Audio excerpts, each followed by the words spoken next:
There is a phrase that should make you think. The strong are never in a hurry. Look closely. The anxious man runs, interrupts, demands immediate answers, quits at the first delay. The strong man observes, waits, lets things ripen, and arrives. We live in the most impatient era in history. We want the package today, the answer now, success this month, and that haste is costing us our health, our judgment, and our dreams, because almost everything valuable in life is cooked over a slow fire. The ancient Stoics mastered an art that almost no one practices today, the art of waiting. Marcus Aurelius endured wars, plagues, and betrayals without ever losing his serene stride. Seneca wrote that patience endures what force cannot push. They knew that waiting is not dead time. It is time of power, and that whoever masters his impatience holds an immense advantage over a world drowning in its own hurry. In this video, you will discover 7 Stoic lessons about patience. Why nature never hurries and is never late.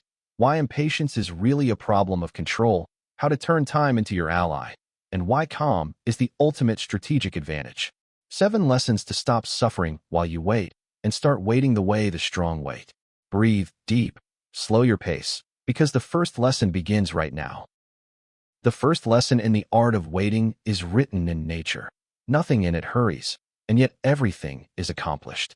Observe an oak. It takes decades to reach its height, and that does not make it a failure compared to the grass that grows in a week. The grass dies with the first frost. The oak endures for centuries. Observe a river. It does not push, it does not force, it does not despair, and still it cuts through mountains of stone that seemed invincible. Water does not defeat rock by force, it defeats it by constancy. The Stoics looked to nature as their great teacher, because they understood that man is part of it and suffers when he tries to move at a different rhythm. Marcus Aurelius wrote that each thing arrives in its own time, like the grape that ripens in its season, and that demanding the world hurry up is as absurd as demanding that winter be summer. Your anxiety is born exactly there. You want the results of years within weeks. You want the fruit to arrive before the flower. And when it does not arrive, you conclude that you failed, when in reality you are only in the January of your process. No one digs up a seed every morning to check whether it has grown, because that would kill it. Yet that is what you do to yourself every time you despair at not seeing immediate progress. Trusting natural timing is not passivity, it is wisdom. It is continuing to water even when the soil seems silent. Today, choose a goal that makes you impatient and give it a season instead of an impossible deadline. Remember that nature never hurries and is never late, and you, who are part of it, are not either. Patience begins with respecting the rhythm of living things, and your process is one of them. The second lesson unmasks impatience. It is not a problem of time, it is a problem of control. Think about it honestly. When you grow desperate during a wait, what is really happening? It is not that the clock moves slower. It is that reality is not obeying your orders. Impatience is the inner scream of the one who demands that the world move at his pace, that the answer arrive now, that the result ripen today. It is, at its core, the desire to control the uncontrollable. And here the Stoics are devastating. Epictetus taught that the only source of human suffering is wanting to govern what does not depend on us. Other people's timelines do not depend on you, nor does the speed of processes, nor the moment an opportunity arrives, nor the reply of that person you are waiting for. One single thing depends on you, what you do in the meantime. The impatient man confuses these two spheres, and that is why he lives at war. Look at his body. He drums his fingers, checks his phone every minute, sighs in the queue, as if those gestures accelerated anything. They accelerate nothing. They are useless prayers to a God who does not listen, the God of immediacy. The Stoic does something else. He separates. This depends on me, I act. This does not depend on me, I release it. And in the space left between the two, he breathes calmly. It is not resignation, it is aim. He stops shooting at the impossible and concentrates all his strength on the possible. Today, when you notice impatience rising, ask yourself this question: am I trying to control something that does not obey me? If the answer is yes, drop that rope, return to what does depend on you, and you will notice how anxiety loses its fuel. The third lesson reverses everything you were taught. Waiting without anxiety is not weakness, it is one of the highest forms of power. We live in an age that confuses speed with strength. We admire the one who replies instantly, who decides in seconds, who never stops. But observe the truly strong throughout history, and you will see something else. They know how to wait. The hunter waits motionless for hours. The general waits for the exact moment to strike, and wars are almost always lost by the one who grows impatient first. The wise investor waits for years while the nervous buy and sell themselves into ruin. Whoever can wait without breaking shows a self-mastery that no haste can imitate. Think of it this way. Anyone can run. Running is easy. Even the one fleeing from fear does it. The hard thing is to stay still when everything inside you screams to move, to hold uncertainty without crumbling, to endure silence without filling it with rushed decisions. That stillness is pure muscle. Seneca wrote that patience is so great that it endures what force cannot push. And there is something more. The one who knows how to wait becomes immune to manipulation. Almost every trap of the modern world runs on urgency. Buy now, decide now, reply immediately, last chance. The impatient man falls into all of them. The patient man sees them coming, smiles, and lets them pass. His calm is an armor no one knows how to pierce. Today, train that muscle with something small. When you feel the urge to answer a message in anger or to make a decision in the heat of the moment, impose 1 hour of waiting on yourself. Just 1 hour. You will discover that your power lives in that space, because the one who masters his waiting masters his life. The fourth lesson changes your relationship with the clock. Time is not your enemy. It is the most powerful ally you have, if you learn to put it on your side. The impatient man lives at war with time. He feels it as a thief stealing his days, as a wall between him and what he desires. That is why he suffers through every wait and grows old and embittered, counting what is still missing. The Stoic understands something deeper. Time works for free for the one who knows how to use it. While you sleep, compound interest multiplies what you saved, the broken bone knits, the emotional wound heals, the planted tree grows, the practiced skill settles in. None of that can you do with your hands. Time does it, your silent partner, as long as you place the first piece. Think of the things you are grateful for today that years ago seemed unbearably slow. That stage that felt eternal forged you. That answer that took long to arrive saved you from a mistake. That door that did not open pushed you toward the right one. Time was working in your favor even while you cursed it. Seneca said that time uncovers the truth, and Marcus Aurelius reminded himself that the fruit of each season arrives only in its season. The Stoic strategy is simple.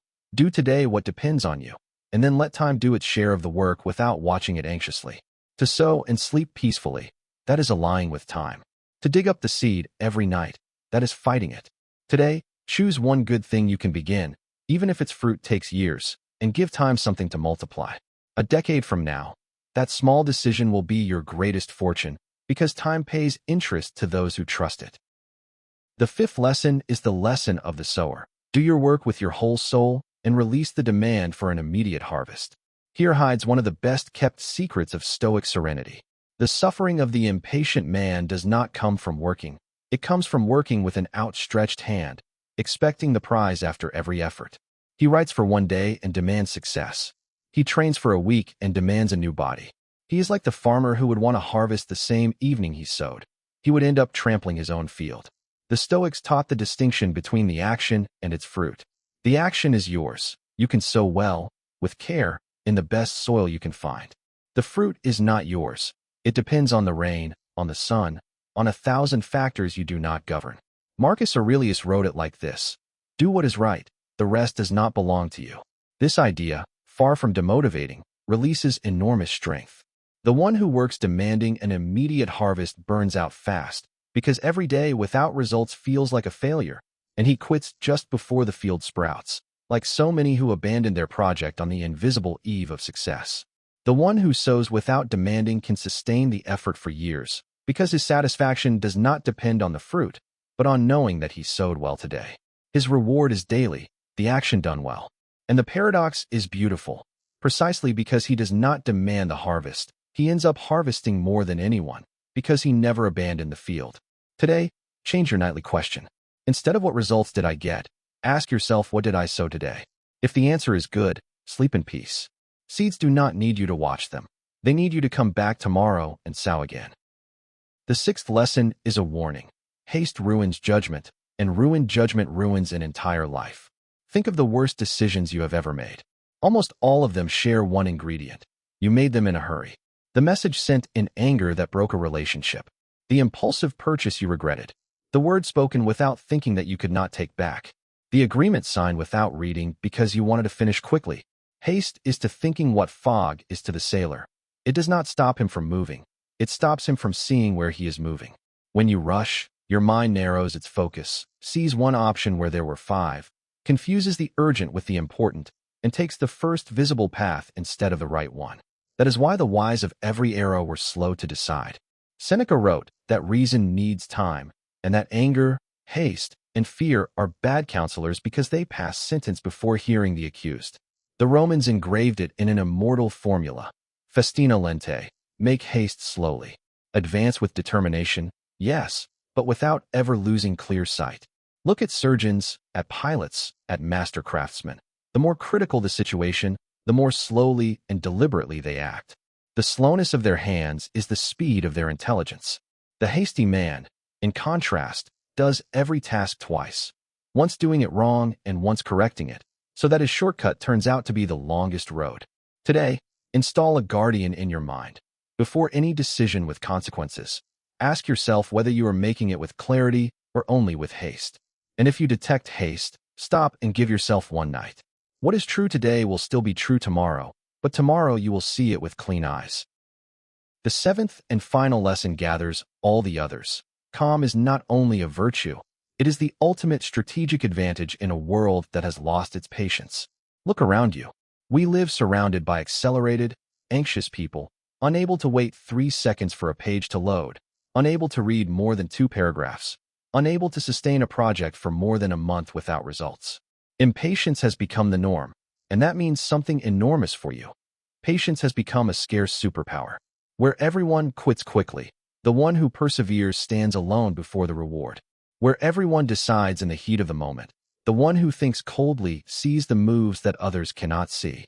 Where everyone reacts, the serene man responds, and that difference wins negotiations, arguments, battles, and lives. The ancient generals knew it.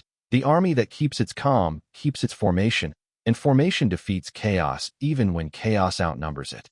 Marcus Aurelius compared the serene man to the headland against which all the waves crash. It remains standing while the sea exhausts itself around it. That is the final image you should carry with you. It is not about being slow. It is about being unbreakable. The Stoic can move fast when reason calls for it, but he never lets himself be dragged. His pace is set by his judgment, not by his anxiety or by the hysteria of others. And over the years, that difference becomes an abyss. While the hurried leave behind broken projects and regretted decisions, the patient man builds, stone upon stone, something that remains. Today, commit to one single practice.